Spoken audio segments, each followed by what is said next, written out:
Conservation of قرآن یعنی قرآن کی عصمت و حفاظت کو لے کر جو گمبھیر اور بلند بانگ دعوے کیے جاتے ہیں، ان کو سامنے رکھا جائے اور پھر جب اس کی دلیل پوچھی جاتی ہے اہل اسلام سے تو ان کے پاس سوائے لگے بندھے قصے اور کہانیوں کے کچھ اور نہیں ہوتا۔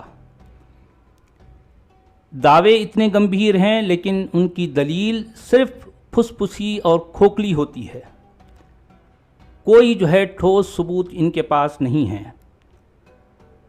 دیکھیں، مسلمانوں کا یہ کہنا ہے ان کی اپنی تاریخوں میں کہ ان کے نبی نے اپنی نگرانی میں بے شمار کاتبین وحی سے قرآن کو لکھوایا تھا۔ اچھا، کاتبین وحی کی تعداد لگ بھگ کچھ 40 سے زیادہ بلکہ 47 کے قریب بتائی جاتی ہے۔ ان میں مشہور نام بھی دہرائے جاتے ہیں۔ تو کہا یہ بھی جاتا ہے کہ ان کے نبی پر جب بھی جو بھی آیت نازل ہوتی وہ فوری اولین فرصت میں ان آیتوں کو قلم بند کروا لیتے، یعنی لکھوا لیتے، ان کی کتابت کروا لیتے۔ اسی وجہ سے کاتب وحی جو کہلاتا ہے کہ وہ وحی نبی اس کو جو بھی ان کو وحی ہوتی وہ کاتب سے لکھوا لیتے، اور وہ جو جن چیزوں پر لکھواتے وہ کھجور کے پتے ہیں، کھجور کے تنے ہیں، ہڈیاں ہیں، اور پھر اس طرح کے ایسے کچھ چمڑے ہیں، کھال ہیں، اس طرح کی چیزیں۔ تو سوال یہ پیدا ہوتا ہے کہ نبی نے جب اپنی نگرانی میں جب بھی وحی نازل ہوتی ہے اور اتنے کاتبین وحی کو لکھنے والے اتنے سارے ہیں، تو ہونا تو یہ چاہیے کہ نبی اپنی نگرانی میں ایک کتاب کی شکل میں اس قرآن کو مدون کر دیتا، کیونکہ نبی کی سب سے اہم ذمہ داری یہی ہونی چاہیے، کیونکہ دعویٰ اس نبی کے بارے میں یہ ہے کہ یہ آخری نبی ہے، اس کے بعد نبوت کا سلسلہ ختم ہو چکا ہمیشہ ہمیش کے لیے، اور یہ کتاب آخری کتاب ہے، اور یہ پیغام، یہ ہدایت نامہ آخری ہدایت نامہ ہے، رہتی دنیا تک کے لیے ہے، ساری انسانیت کے لیے ہے۔ دیکھیں دعوے کیسے کیسے گمبھیر، کتنے بلند بانگ ہیں، اور پھر اس کا حال یہ ہے کہ نبی اس دنیا سے چلا گیا، فوت ہو گیا، اور یہ کتاب اپنی کسی بھی شکل میں موجود نہیں ہے۔ کہنے کو تو اتنے وحی کے لکھنے والے ہیں، اتنے سارے 40 ہیں، 45 ہیں، 48 ہیں، جو بھی ہیں، لیکن ان کی لکھی ہوئی یہ وحی آخر ہے کہاں؟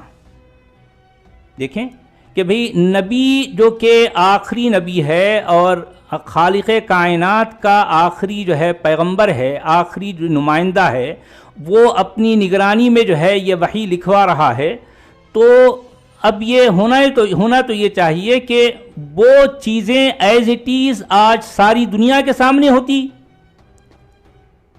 وہ جو کاتبین وحی کی لکھوائی گئی چیزیں جو جس حالت میں بھی ہے، اگر واقعی اللہ اس کی حفاظت کرتا ہے، اگر اللہ نامی کوئی بابا، آسمانی بابا ہے، تو یہ اس کا بھی کام تھا، اس کی بھی ذمہ داری تھی کہ اس کو ایز اٹ از، تاکہ آج دنیا کے لیے وہ واقعی ایک غیر معمولی چیز ہوتی ہے، واقعی غیر معمولی چیز ہوتی ہے کہ نبی کی نگرانی میں لکھوائے گئے جتنے نسخے ہیں، جتنی کتابتیں ہیں، سب کے سب موجود ہوتی، محفوظ ہوتی، معصوم ہوتی، وہ آج اپنی اصلی حالت میں ہوتی، تو لوگوں کے سامنے یہی چیز اسلام کی دعوت، اسلام کے فروغ، اس کی تبلیغ کے لیے سب سے بڑا ذریعہ ہوتی ہے کہ دیکھو بھئی یہ نبی کی نگرانی میں لکھوائے گئے یہ نسخے ہیں، یہ ہڈیوں پر، یہ تنوں پر، یہ فلاں پتوں پر، ایسا، تو اس کی حفاظت کہ اللہ کو کرنا چاہیے تھا۔ دیکھیں یہ کہانی اتنی بچکانہ ہے، اتنی کھوکھلی، اتنی بے بنیاد، اتنی بے اصل ہے کہ کہنے کو تو یہ باتیں ہیں، لیکن حقیقت یہ ہے کہ نبی چلا گیا لیکن اس کی نگرانی میں کچھ بھی مدون نہیں ہوا، کچھ بھی مرتب نہیں ہوا، کچھ بھی وہ کتابی شکل اس کی ہو نہیں سکی۔ نبی چلا گیا، بغیر کچھ اپنی ذمہ داری کو نبھائے ہوئے اس دنیا سے چلا گیا. یعنی گویا کہ نہ تو نبی کے مرنے کا پتہ خود نبی کو ہے، نہ نبی کے مرنے کا پتہ جو ہے خود جو ہے خالق کائنات کو ہے. یہ اس کا مطلب یہ ہوتا ہے نا.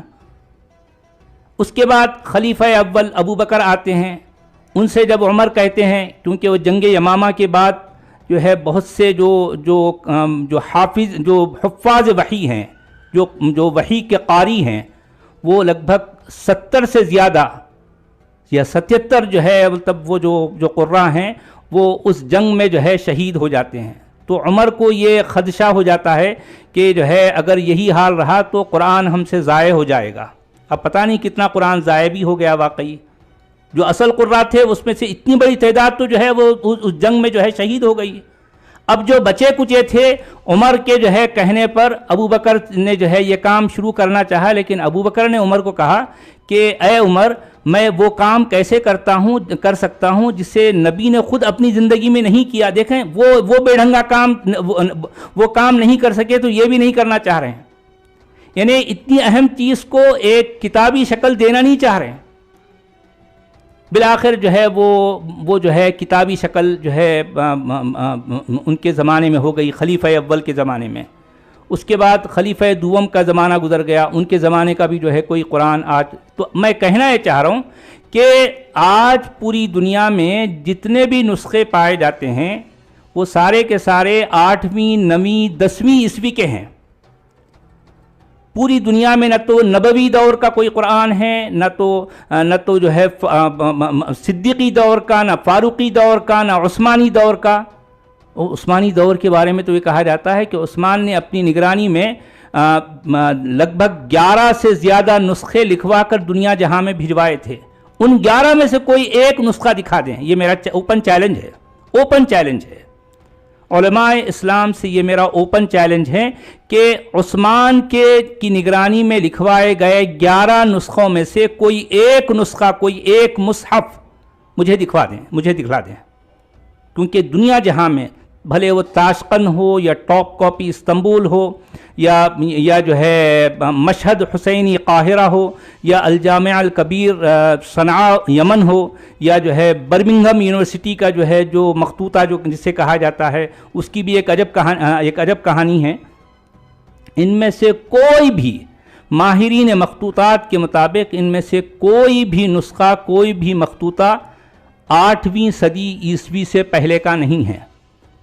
اب آپ اندازہ لگائیں کہ 632 میں نبی کی وفات ہو چکی خود مسلمانوں کی تاریخ کے مطابق، اور ہمارے ہاتھ میں آج جو نسخے ہیں وہ کون سے ہیں، کب کے ہیں؟ 8ویں صدی عیسوی کے بعد کے ہیں. لگ بھگ یعنی یوں سمجھیے کہ جو ہے 150 پونے 200 سال کا جو ہے بیچ میں اتنا گیپ ہے. تو اتنے گیپ کے بعد یعنی اس بیچ میں کیا ہوا کوئی نہیں جانتا، کسی کے پاس کوئی ثبوت نہیں ہے. موجودہ نسخے، یہ بات یاد رکھیں، ذہن نشین کر لیں. میں خاص طور پر مسلمانوں سے جو ہے یہ بات کہتا ہوں کہ موجودہ تمام کے تمام نسخے 8ویں صدی عیسوی کے بعد کے ہیں. یہ بات بڑی اہم ہے، اس پر جو ہے ہم سب کو غور کرنا چاہیے. اور کسی کے پاس میری ان باتوں کا رد ہے تو میں ہر وقت تیار ہوں، وہ مجھے مطمئن کر سکتے ہیں لائیو. جو لوگ سوچنا سمجھنا چاہتے ہیں اور جن کے نزدیک سچائی عقیدوں سے کہیں زیادہ اہم ہے، ان کے لیے میری ان ویڈیوز میں بڑے خاص نکتے اور بہت سی نشانیاں ہیں. اب آگے وہ جانیں اور ان کے صدیوں سے چلے آ رہے کھوکھلے اور بے بنیاد عقیدے